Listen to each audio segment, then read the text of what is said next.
Doctor Alisha और आपका स्वागत है मेरे इस channel anyone can cook with doctor Alisha में। आज हम बनाएंगे एक बहुत ही टेस्टी, मज़ेदार और एकदम क्रिस्पी आलू और पनीर के कटलेट्स, जिसे हमने एकदम सिंपल इंग्रेडिएंट्स के साथ बनाया है। और देखने में भी आप देख रहे हैं कि एकदम क्रिस्पी लग रहे हैं। ये बहुत ही ज़्यादा टेस्टी बनते हैं ये कटलेट्स, और ये कटलेट्स बच्चों को तो बहुत ज़्यादा पसंद आते हैं।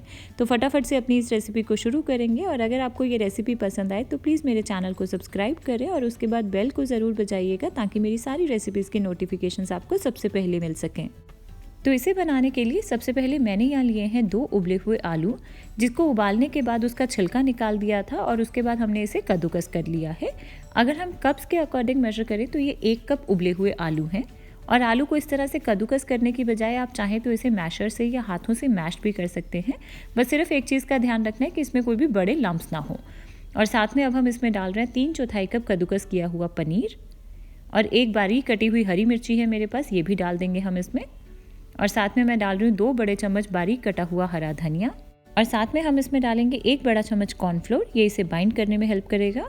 और इसी के साथ में इसमें डाल रही हूँ 2 बड़े चम्मच चावल का आटा, ये इसे बाइंडिंग में भी हेल्प करेगा और साथ ही साथ इसमें थोड़ी क्रिस्पीनेस भी ऐड करेगा। और साथ में हम डालेंगे 1 छोटा चम्मच रेड चिली फ्लेक्स, आप चाहें तो इसकी जगह नॉर्मल लाल मिर्च भी यूज़ कर सकते हैं, बट उसकी क्वांटिटी को आप थोड़ा ध्यान से डालिएगा क्योंकि हमने इसमें हरी मिर्ची भी यूज़ की है। और साथ में मैं इसमें डाल रही हूँ 1 छोटा चम्मच आमचूर पाउडर, अगर आमचूर पाउडर नहीं है तो इसकी जगह आप नींबू का रस भी यूज़ कर सकते हैं। और अब हम इसमें डाल देंगे 1.5 छोटा चम्मच सफ़ेद वाले तिल, तो ये जो तिल नॉर्मल हम यूज़ करते हैं वो भी मैंने इसमें डाल दिए हैं। और अब मैं इसमें डाल रही हूँ टेस्ट के अकॉर्डिंग नमक, तो मैंने यहाँ 1 छोटा चम्मच नमक ऐड किया, आप अपने टेस्ट के अकॉर्डिंग रख सकते हैं। इन सारी चीज़ों को अब हम अच्छे से मिक्स कर लेंगे। तो मैंने इसे मिक्स कर लिया है और अब मैं इसमें डाल रही हूँ आधा छोटा चम्मच चाट मसाला, ये मैं पहले इसमें डालना भूल गई थी तो इसीलिए मैं इस स्टेज के ऊपर इसमें ऐड कर रही हूँ, बट आप इसे बाकी के सारे मसालों के साथ ही ऐड कर लीजिएगा। तो इन सारी चीज़ों को हमने अच्छे से मिक्स कर लिया है और अब हमारा ये मिक्सचर बिल्कुल तैयार है। अब हम इसे टिक्की बनाएंगे, बट उससे पहले मैं एक बार हाथों को अच्छे से साफ़ कर लेती हूँ। तो टिक्की बनाने के लिए सबसे पहले हम अपने हाथों को थोड़ा सा ग्रीस करेंगे, तो उसके लिए थोड़ा ऑयल मैं अपने हाथों के ऊपर लगा रही हूँ और इसे हम अच्छे से ग्रीस कर लेंगे। और इसके बाद अपने इस मटेरियल का हम थोड़ा सा पोर्शन लेंगे और इसकी छोटी छोटी टिक्की बना लेंगे। तो उसके लिए सबसे पहले हम अपने इस मटेरियल को इस तरह से रखेंगे जैसे हम लड्डू बनाते हैं, और फिर इसकी गोल बॉल्स बना लेंगे और फिर इसे हाथों के बीचों बीच रखते हुए फ्लैट कर लेंगे और इसको छोटी छोटी पतली टिक्की बना लेंगे। बहुत ज़्यादा मोटी या एकदम पतली टिक्की नहीं बनानी है, बस मीडियम से साइज़ की टिक्की बना लेंगे हम। तो इस तरह से बनाने के बाद हम इसे साइड से अच्छे से राउंड कर लेंगे ताकि इसमें कोई भी क्रैक्स ना रहे और हमारी ये जो टिक्की है ना, ये तेल में जाने के बाद खुले नहीं। तो हमारी ये एक टिक्की बनकर के तैयार हो गई है। अब हम इसे रख लेंगे एक प्लेट में और इसी तरह से हम अपनी बाकी की सारी टिक्की भी बना लेंगे।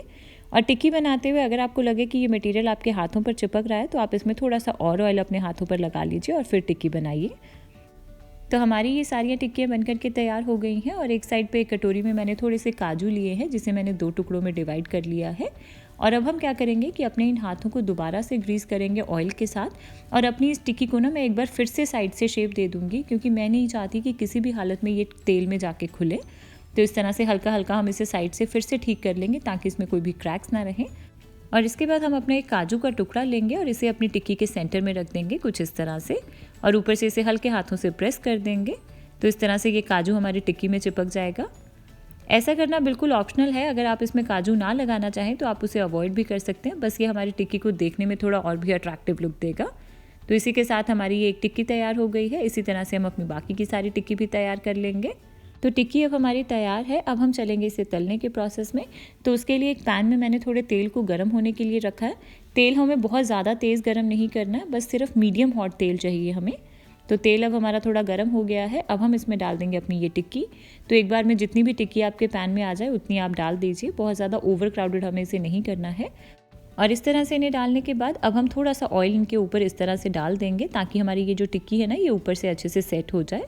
और इसे अब हम मीडियम फ्लेम के ऊपर तलेंगे तब तक जब तक कि ये दोनों साइड से अच्छे से क्रिस्पी और गोल्डन ब्राउन ना हो जाए। तो थोड़ी देर तक हमने अपनी इस टिक्कियों को तल लिया है। अब हम इसकी साइड को पलट लेंगे। तो आप देख रहे हैं कि एक साइड से ये काफ़ी अच्छे से क्रिस्पी और गोल्डन ब्राउन हो गई है। इसी तरह से हम अपनी सारी टिक्की को पलट लेंगे और इसे हम मीडियम फ्लेम के ऊपर ही तलेंगे दूसरी साइड से भी, ताकि ये अच्छे से क्रिस्पी और गोल्डन ब्राउन हो जाए। तो इस तरह से अलटते पलटते हुए हम इसे अच्छे से क्रिस्पी कर लेंगे। तो थोड़ी देर तक मैंने अपनी इन टिक्कियों को मीडियम फ्लेम के ऊपर तल लिया है और आप देख रहे हैं कि अब ये दोनों साइड से अच्छे से क्रिस्पी और गोल्डन ब्राउन हो गई हैं। बहुत ही अच्छा कलर आया हमारी इस टिक्की के ऊपर।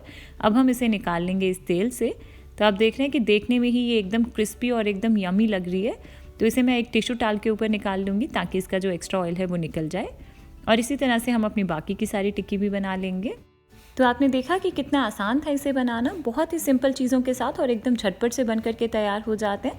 इन आलू और पनीर के कटलेट्स को आप टमाटो केचप या हरी चटनी के साथ सर्व करिएगा, ये आपको बहुत पसंद आएंगे।